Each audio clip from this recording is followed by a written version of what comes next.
Chess is a game that has been played for more than a millennia. It's a competitive board game with a simple set of rules, yet a near infinite amount of ways to be played. The game takes place on an 8x8 checkerboard, with each side getting the same amount of pieces: 1 king, 1 queen, 8 pawns, 2 knights, 2 bishops, and 2 rooks. It's important to note how gender takes a role in the basics of the game. The queen, a feminine piece, is the most powerful on the board, being able to move in any direction of her choice, while the king, a masculine piece, is one of the weakest, only being able to move 1 square at a time. This doesn't mean chess is an entirely feminist game, as the king is still the most valuable piece. The loss of him results in the loss of the game. The game, however, is not where we perceive the sociology of chess, but rather in the interactions of the players, most notably the top performing players. Chess players are given different statuses set by the International Chess Federation.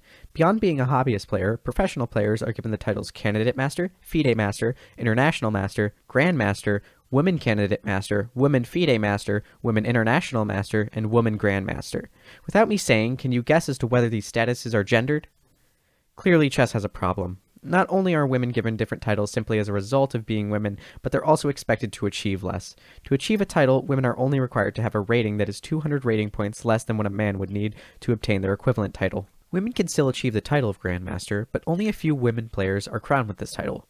This doesn't mean, however, that women are at all worse players than men. If we look at the distribution of registered players, a pattern emerges. Women seem to be registering as players far less than men do, with only 11% of all registered players being women, and 20% of all titled players being women. This pattern coincides with an issue that chess has had for as long as it's been around. Women are negatively sanctioned for playing chess, and men are positively sanctioned.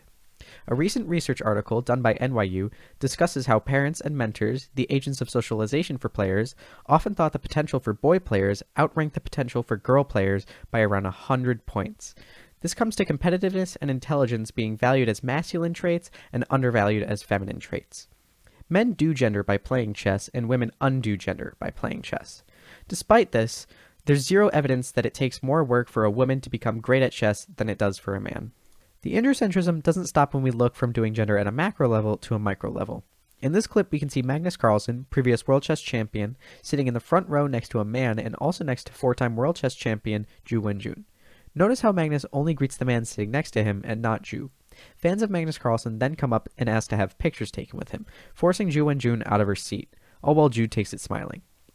Both Magnus Carlsen and Zhu are doing gender in this scenario. Magnus is showing some form of dominance and a lack of emotion in regard to Zhu, and Zhu is acting complicit and submissive even though she is clearly feeling uncomfortable with the situation, showing that gender roles prevail even among the most intelligent players. This is all to say that chess as a whole reinforces androcentrism and doesn't in fact challenge it. Despite its glaring gender issues, chess is important to me. It's a simple game where you can take a break while keeping your mind active. I hope this video has shed some light on some of the issues that chess faces, but encourages some of you in the audience to try the game for yourselves, because beyond the cameras and the coaches, chess is just a fun board game.